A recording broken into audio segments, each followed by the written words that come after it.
Welcome to Beer Stories for Private Equity. Join us for our weekly happy hour, tapping into 27 years of PE experience, one pint at a time. Beer Stories for Private Equity is powered by Monogram Group. On today's show, we're excited to be joined by Harry Gray, CEO of Kelvin Group. And for Monogram Group, here's your host, Scott Markman. Please fasten your seatbelts. All right, Harry, I want to start with your background. I don't know this. We've known each other for a little while, but where were you raised? Well, I grew up in Syracuse, New York. And once I left high school, I never lived in my hometown again. I've been in maybe 10 states temporarily, but currently 25 years in North Texas. I a little bit have the same thing. I was born and raised in Baltimore, lived there until I was 27, but I've been in Chicago since 1988. So 36 years, and I've been in this neighborhood for 18. Yeah, similar journey. From the moment we met, we kind of bonded over the fact that you're an Annapolis grad, and certainly makes you a fan favorite of mine because I'm a lifelong Navy football fan because I grew up 25 miles away. So what was the experience like, and how did it shape your approach to business and leadership? I think in any institution like that, you learn both what to do and what not to do. And you have to be mature enough and have enough situational awareness to learn from both, right? It's easy to develop cynicism in a pressure cooker like that, but when you leave years later, you reflect back on more of the fond memories, right? You purge the bad and retain the good. What it taught me was, at least everything I approach in leadership, it's about the people doing the real work. So in my current line of work, it's our field technicians. In the military, it was the sailors, the Marines, the soldiers. And I think I had that mindset before I joined there as a sports team captain and those types of journeys, but it really reinforced that it's not the suits, it's the boots, so to speak. And I try to carry that forward. So you're a CEO and you have a great team around you, but there are levels between you and the folks, the technicians delivering the services at your current organization. So can you describe for our listeners a way in which you take the lesson you just described and apply it into your position today? Because that dynamic of, I'll call it the heroes of the organization or the frontline folks, but your levels removed from them.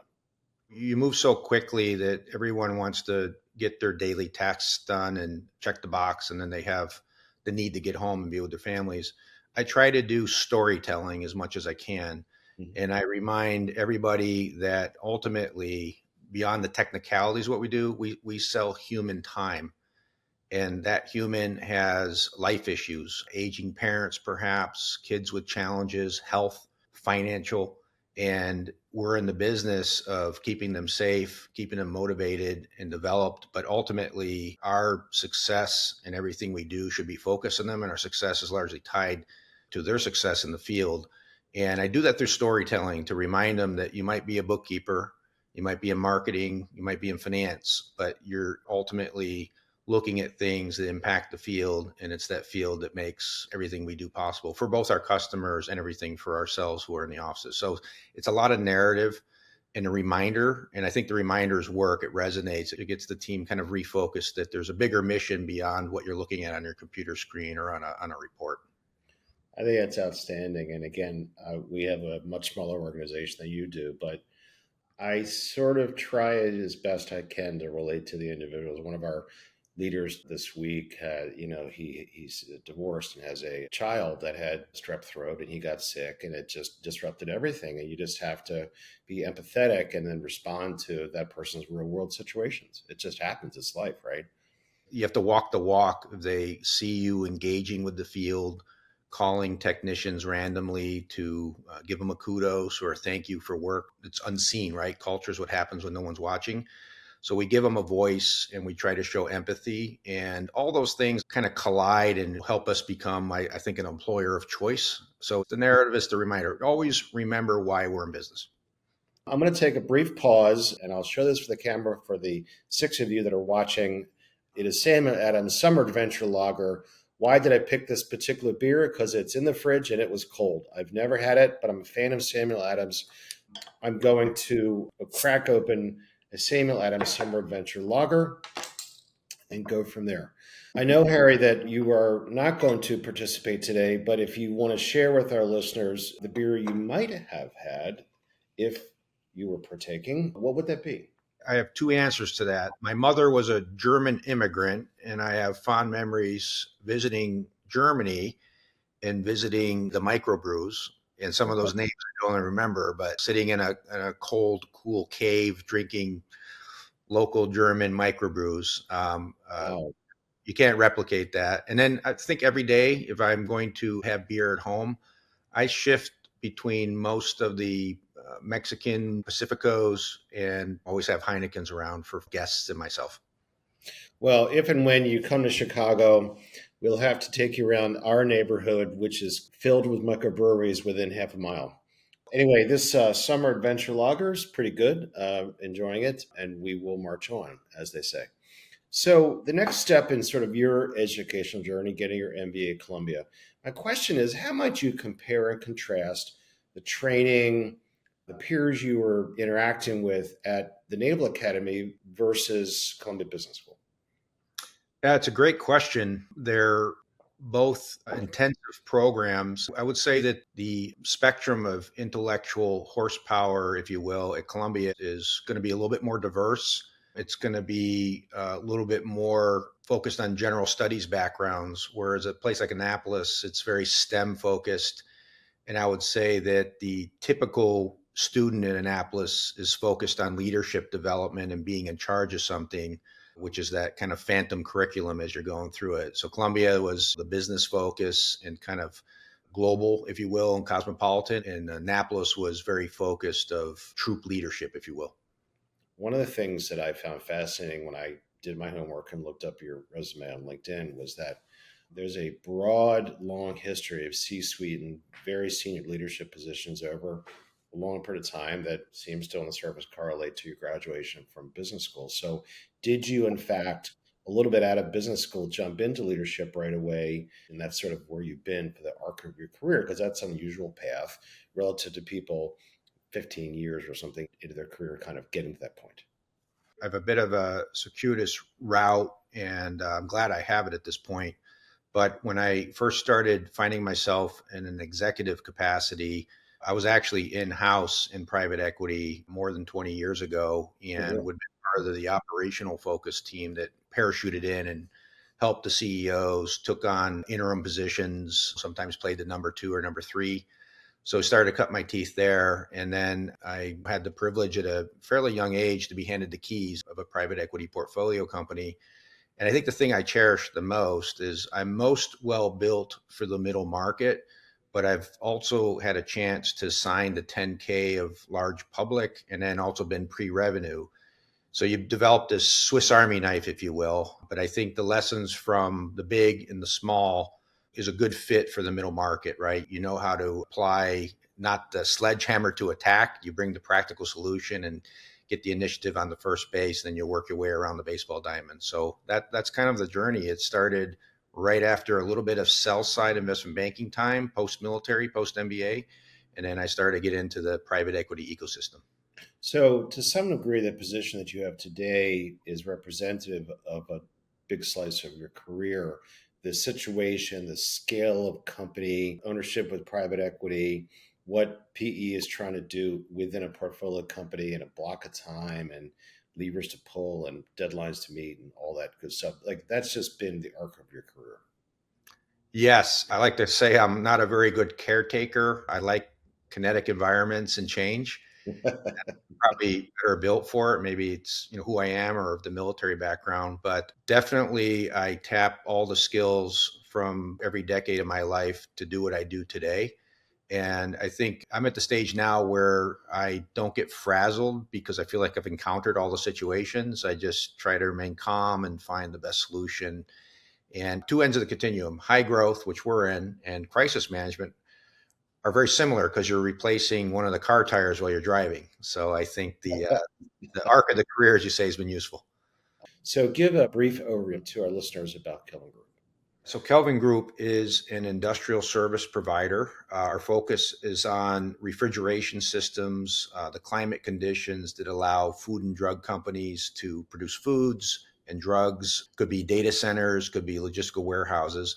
We don't have serialized products or hard assets. We're basically a people company. So we take highly skilled technicians and they take care of household name companies from the Coca-Colas to the Whole Foods. Most of the names we service you've heard of. The work we do tends to be dangerous. There's risk around at all times. And our job is to dispatch them and deploy them to household name customers throughout the United States.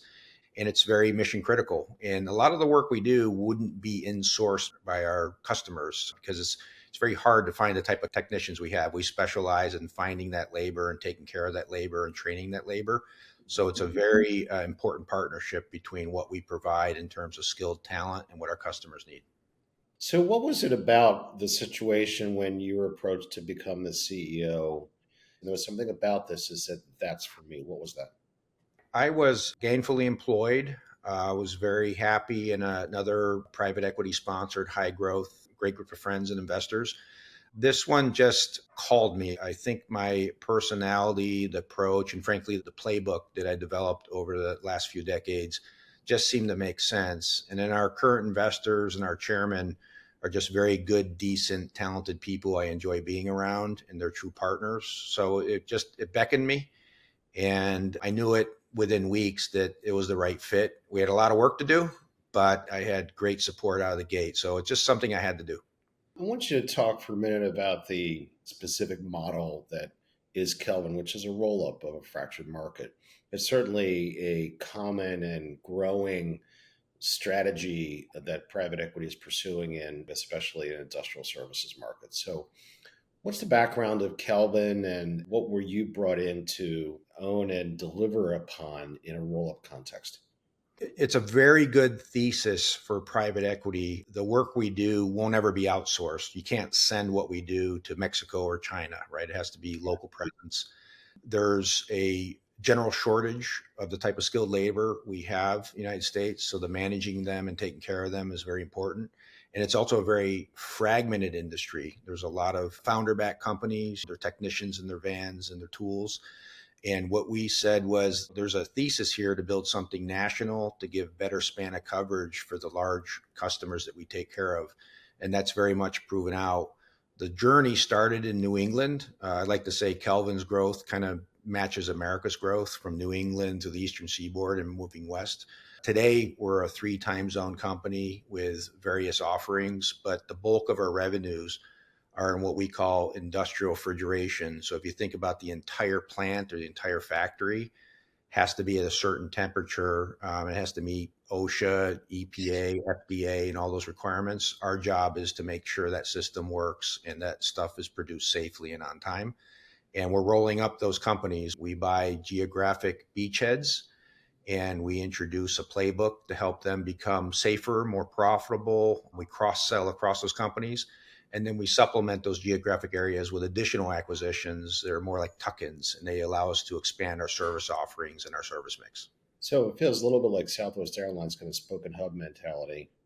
That's right. There's a serviceable range. That technician, he or she, takes a van and commutes. They do the work and they have to get back home. So by definition, you kind of contain geography.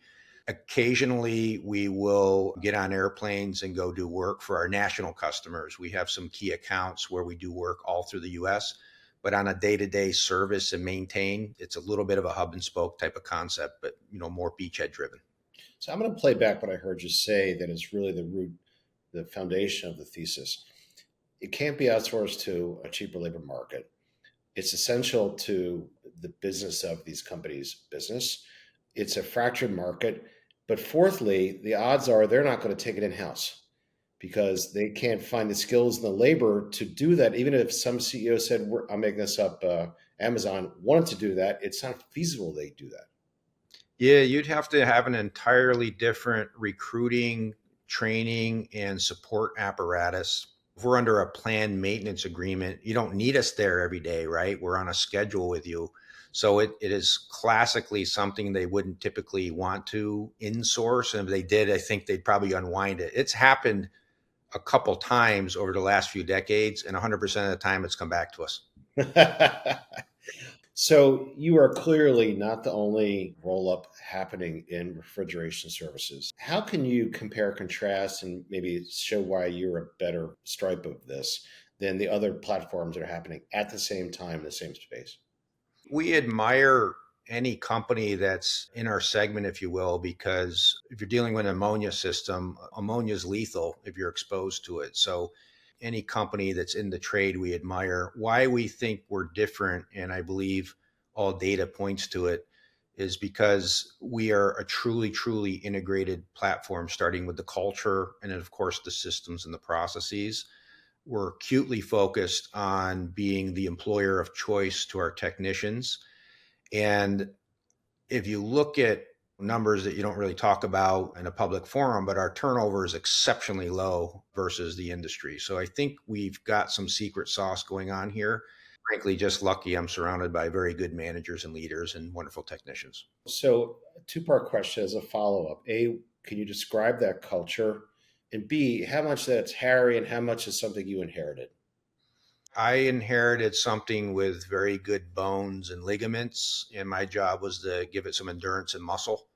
The handoff was exceptional. The sponsors of this business are very astute in how they assess businesses. And then we have an entire proven apparatus for how we onboard them. A lot of things start at the top in terms of setting the example, but I also am blessed with people around me that want to do the same thing. Every new hire at this company, I call them personally and welcome them on board. Wow. But then we kind of gang tackle them, and the presidents and others do the same thing. So we are all about making you feel like you're part of a family of companies. And there's a Team Kelvin spirit. And every time I get some free time, I'm always calling a technician somewhere. It could be Washington State, could be working in Utah or Texas, and just saying, thank you for what you do. We're proud of you, and you're ultimately our brand ambassador. And I think it goes a long way. I know it comes back in mysterious ways at some point in the corporate performance. You're the CEO of a holding company, and you're calling levels down into the frontline employees at the companies that Holdco is over. So organizationally, you're pretty far removed from these folks, and you make it a priority to call up a cross section of these folks, the CEO of the holding company. Like if I was in those shoes, I would be like, what the hell? Like in a great way, right? What the hell? That's amazing. It's the best conversations I have on any given day or week. I actually host with our chief human resources officer recurring focus groups that doesn't have any other management around. And we cover topics like how are your uniforms? How are your vehicles? The things that we know matter. And we do blind surveys of all the technicians. They can tell us good, bad, and ugly. We just want to know it to make it better and better inch by inch. But I think you have to be engaged. And I don't care where I sit in the organization. I don't care if you push a broom or you're a bookkeeper or you're our journeyman lead technician extraordinaire. Everybody here carries a vote, and you vote with your shoes, right? So you have to be engaged with the field. And I'll never drop doing that. I think that's what ties it all together. The more the managers do that with the field, the better off we are. So the work that we did at the agency for Kelvin Group was at the Holdco level and to impact the brand of Kelvin Group. So what was it like from your perspective to go through a branding process, A, at the stage of I'll call it the life cycle and situation of the holding company, but also because you just said that culture is so important to the success and strategy of the firm, and to us, these things are tied at the hip. So at the time of this recording that we're doing, Scott, I think we have 13 or 14 companies that have come together here in the family of companies. Unfortunately, some of those brands that were valued and cherished by those employees who are new teammates, those brands went away. And that's typically the tuck-in acquisitions. And then right now we have 5 customer-facing brands, but then they're also tied into Kelvin. So when we worked you, I think that the main mission here was to project that the unsung hero in our company is that technician. But then our local brands, we want the Kelvin Group to nourish them and put oxygen into them and pump steroids into them because the customers already value them. We just want to make it that much better. So we are a super regional brand company. It's a family of companies, but the holding company, there's national standards to how we do everything, and we call it Kelvinization, and they all buy in. And I know that the acquisitions, we partner with them, but they very much embrace what we offer, and it really makes it so that no matter where you work here, no matter what your sub-brand, everyone feels like Team Kelvin. We do a lot of work with portfolio companies, especially now we're working on several roll-ups. And I just think that your approach and your delivery is standard, and to me feels like leading edge best practices correlated to that.